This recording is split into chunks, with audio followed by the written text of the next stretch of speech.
मैं डॉक्टर विनोदानंद झा, सहायक प्राचार्य ज्योतिष विभाग, सरस्वती विलास संस्कृत महाविद्यालय शोखरा बरौनी बेगूसराय।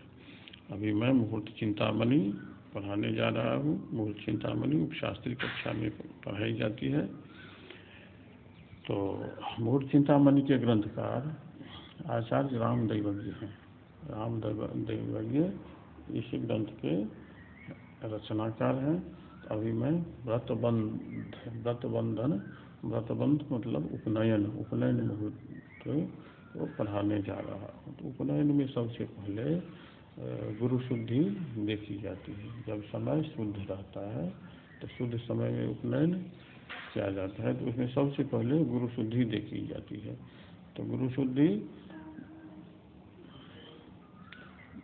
जन्म राशि के आधार पर, जन्म कुंडली के आधार पर उसका ज्ञान, जन्म कुंडली और वर्तमान में जो गोचर कालिक ग्रह और जन्मकालिक चंद्रमा के आधार पर इसका विश्लेषण होता है। तो कहते हैं, ग्रंथकार कहते हैं कि बटुक कन्या जन्म राशि त्रिकोणाय द्विसप्तगः। बटुक कन्या जन्म राशि त्रिकोणाय द्विसप्तगः श्रेष्ठः गुरुः खो खट्त्याद्ये पूजया अन्यत्र निंदितः। गुरु शुद्धि का विचार विवाह में भी और उपनयन में भी किया जाता है। इसलिए बटुक और कन्या का विवाह होता है और बटुक का उपनयन में इसका गुरु शुद्धि का विचार किया जाता है। तो जन्म राशि हम जन्म कुंडली से ज्ञान करते हैं उसका। तो जन्म राशि से त्रिकोणाय द्विसप्तगः गुरुः श्रेष्ठः।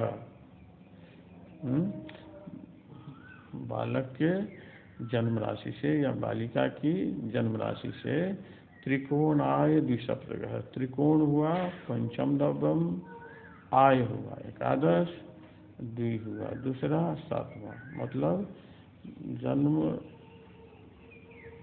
राशि से वर्तमान में गोचर कालिक ग्रह, गोचर कालिक बृहस्पति यदि द्वितीय स्थान में, पंचम, सप्तम, नवम और एकादश स्थान में हो तो गुरु श्रेष्ठ माना जाता है। गुरु शुद्धि मानी जाती है, गुरु शुद्धि होती है।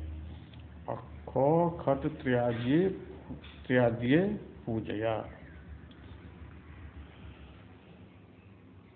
त्रिकोणाय द्विसप्तगः गुरुः श्रेष्ठः।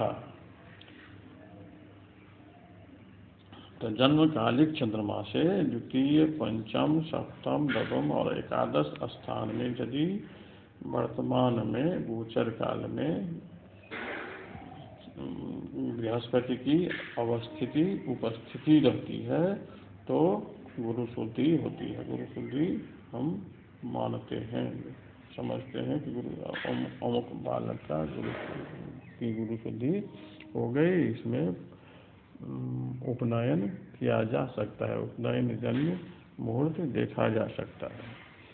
और खखट त्याज्ये पूजया, खो खट त्याज्ये पूजया। ख हुआ 10, खट हुआ 6, तृतीय और आद्य प्रथम। मतलब जन्म राशि से तीसरे स्थान में, जन्म राशि से छठे स्थान में और जन्म राशि से 10वें स्थान में यदि बृहस्पति रहते हैं तो पूजया मतलब मध्यम कहा जाता है।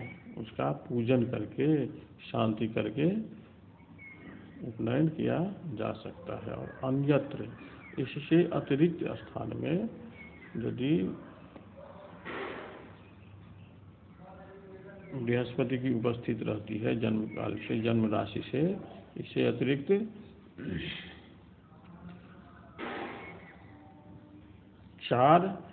चौथे, 8वें और 12वें स्थान में जब गुरु रहते हैं, जन्म राशि से चौथे, 8वें और 12वें स्थान पर गुरु के रहने पर निंदित माना जाता है। मतलब गुरु की शुद्धि नहीं होती है। गुरु अशुद्ध रहते हैं, विपरीत परिस्थिति में गुरु रहते हैं, गुरु शुद्धि की प्राप्ति नहीं होती है, तो ऐसी परिस्थिति में उपनयन अथवा विवाह इस तरह के जातक का जिसके जन्म राशि से चतुर्थ, अष्टम और द्वादश स्थान में बृहस्पति है, जब तक है तब तक गुरु शुद्धि की प्राप्ति नहीं होती है और उपनयन आदि जो शुभ कर्म है वह विहित नहीं है। तो जन्म राशि से द्वितीय, पंचम, सप्तम, नवम और एकादश स्थान में गुरु की उपस्थिति रहने पर शुद्ध माना जाता है, गुरु शुद्धि मानी जाती है। और जन्म राशि में जन्म राशि से तीसरी राशि में, छठी राशि में और 10वीं राशि में गुरु की उपस्थिति रहने पर वह मध्यम माना जाता है। तो मध्यम की परिस्थिति में और सब कुछ यदि सामान्य है, सब कुछ ठीक है, तो गुरु की शुद्धि की जाती है, गुरु की शांति की जाती है। गुरु की शांति करने के बाद उपनयन आदि काम किया जा सकता है। चौथे, 8वें और 12वें स्थान में गुरु के रहने पर उपनयन कार्य निंदित हो जाता है, विहित नहीं होता है। तो ऐसी परिस्थिति में उपनयन कर्म नहीं करना चाहिए। अब अशुभ गुरु अपवाद है। यदि चौथे, 8वें और 12वें स्थान में गुरु है, उपनयन करना किसी न किसी कारणवश अनिवार्य है, तो उसमें अपवाद कहा गया है। तो अपवाद क्या है? अपवाद है स्वच्छे स्वभे स्वमैत्रे वा स्वांसे वर्गोत्तमे गुरु रिस्फास्त तुर्ज गोपिस्तो नीचारिष्ठ शुभोप्यसत्। स्वच्छे स्वभे, गुरु अपनी उच्च राशि में, गुरु की उच्च राशि हर ग्रह की उच्च राशि होती है और नीच राशि होती है। उच्च राशि में ग्रह बलवान माने जाते हैं और नीच राशि में निर्बल माने जाते हैं। तो गुरु की उच्च राशि कर्क है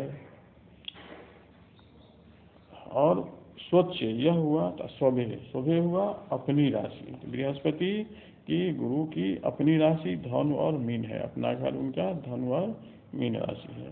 तो स्वच्छे स्वभे स्वमैत्रे और मित्र की राशि में, मित्र ग्रह जितने हैं गुरु की उनकी राशि में,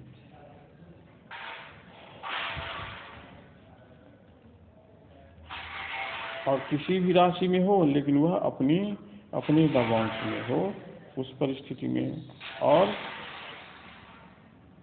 स्वान से अपने दवांश में, और वर्गोत्तम में, वर्गोत्तम नवांश, वर्गोत्तम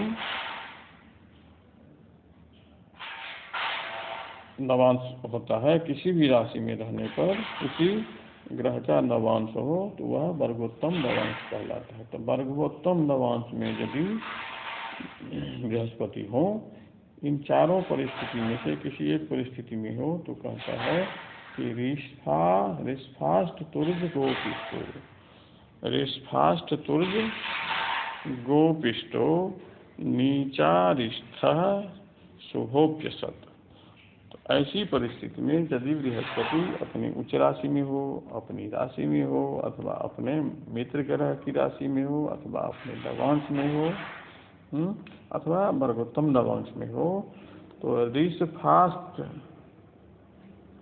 रिस्फास्ट तुर्ज गोपिष्टो, रिस्फ अष्ट तुर्ज चतुर्थ, अष्टम और द्वादश स्थान जैसे निंदित स्थान में रहने पर भी इष्टः गुरु इष्टः इष्टकारकः भवति, इष्टकारक हो जाते हैं। मतलब निंदित जो कहा गया है पूर्व के श्लोक में अन्यत्र निंदिता, तो चतुर्थ, अष्टम, द्वादश गुरु निंदित कहा गया है, तो वह निंदित नहीं हुए यदि अपनी उच्च राशि अथवा अपनी राशि अथवा अपने मित्र ग्रह की राशि अथवा अपने नवांश में अथवा वर्गोत्तम नवांश, इन सब में से किसी एक में अवस्थिति रहती है, तो वह चतुर्थ, अष्टम और द्वादश स्थान नष्ट होने पर भी इष्टकारक, मतलब माना जाता है और गुरु शुद्धि मानी जाती है और उसमें उपनयन कार्य किया जा सकता है, ऐसा शास्त्रकारों का मत है। और इस परिस्थिति में कहते हैं कि नीचा रिश्ता, यदि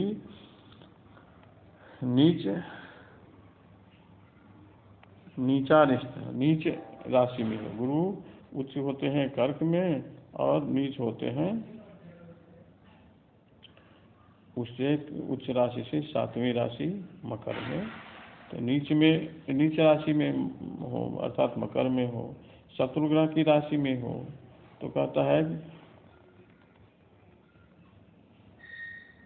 तो नीचा रिश्ता, और यदि नीचे में हो अथवा शत्रु की राशि में हो तो उपरोक्त श्लोक में, पूर्व के श्लोक में बटुक कन्या जन्म राशि त्रिकोणाय द्विसप्तकः, इस श्लोक में जो द्वितीय पंचम सप्तम नवम और एकादशस्थ गुरु को जन्म काल से द्वितीय पंचम सप्तम नवम और एकादशस्थ गुरु को श्रेष्ठ कहा गया है, तो वह श्रेष्ठ गुरु रहने पर भी यदि नीच राशि में है या शत्रु की राशि में है तो शुभः अपि, शुभ कारक रहने पर भी असत अशुभ होता है। कहने का मतलब हुआ कि बटुक कन्या जन्म राशि त्रिकोणाय द्विसप्तकः, इस वचन के अनुसार यदि श्रेष्ठ गुरु होता है किसी की गुरु सिद्धि हो जाती है उत्तम कोटि की, मतलब जन्म स्थान से, मतलब जन्म राशि से पंचम सप्तम नवम एवं द्वितीय पंचम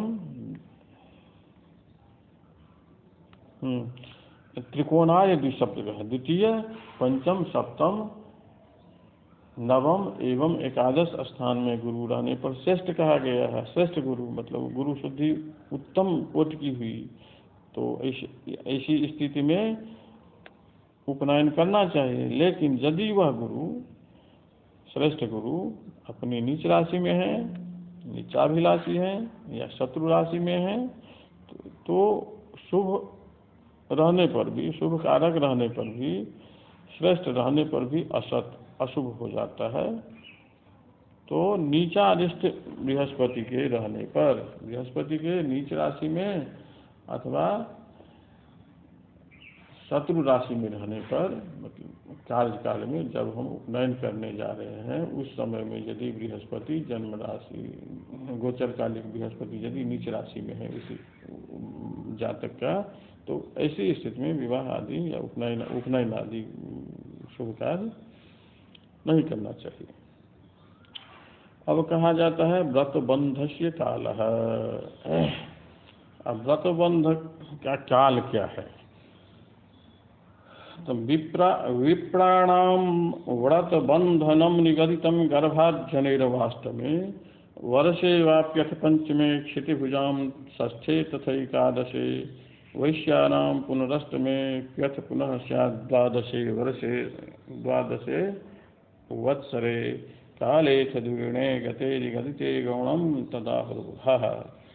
तो विप्राणाम ब्राह्मणानां व्रतबंधनम गर्भात जनेरवा, गर्भात जन्मात वा अष्टमे वर्षे वा अथवा पंचमे, विप्राणाम विप्र का ब्राह्मण का व्रतबंधन उपनयन संस्कार गर्भ से अथवा जन्म से गिन करके पांचवें वर्ष में अथवा 8वें वर्ष में करना चाहिए। क्षितिभुजाम क्षत्रियों का उपनयन संस्कार गर्भ से अथवा जन्म से गणना करके छठे तथा एकादश वर्ष में करना चाहिए, 11वें वर्ष में। वैश्यानाम पुनरष्ट में प्यथ पुनः स्यात् द्वादशे वत्सरे, वैश्य का उपनयन संस्कार 8वें वर्ष में अथवा 12वें वर्ष में करना चाहिए। ब्राह्मण, क्षत्रिय एवं वैश्य, इन्हीं 3 वर्णों का उपनयन संस्कार होता है। तो इन वर्षों में जन्म से गिनने पर अथवा गर्भ से गिनने पर इतने वर्षों में उपनयन कार्य करने का विधान है, करने का मत है आचार्यों का। और कहते हैं कि कालेथ द्विगुणे गते निगदिते गौणम तथा बुधा। इस काल से, कथित जो काल है उससे यदि द्विगुना हो गया, जैसे ब्राह्मण का 8 वर्ष है, 5 से 8, तो 5 से 8 हो गया, तो 8 का दुगुना हुआ 16 वर्ष। तो 16 वर्ष तक उपनयन यदि कोई करते हैं तो वह मध्यम कहा जाता है। उत्तम हुआ 8 वर्ष तक और 16 वर्ष तक मध्यम हुआ। उसके बाद उपनयन का गौण काल, उपनयन नहीं करना चाहिए। 16 वर्ष के बाद उपनयन निषिद्ध है। उसी तरह से क्षत्रिय का उपनयन 11 वर्ष कहा गया है, 5वां 6ठा और 11, तो उसका दुगुना हुआ 22, तो 22 के अंदर हो जाता है मध्यम हुआ। 11 के पहले होता है तो उत्तम हुआ, 22 के बाद होता है तो वह अधम हो जाता है। वैश्य का भी वही है, 12 वत्सरे, उत्तम अवधि है 12 वर्ष।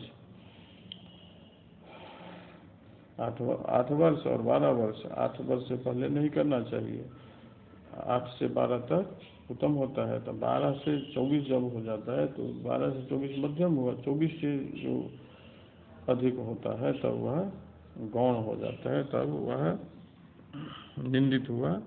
तो द्विगुणित काल से को व्यतीत नहीं करना चाहिए, उससे पहले ही उपनयन कर लेना चाहिए।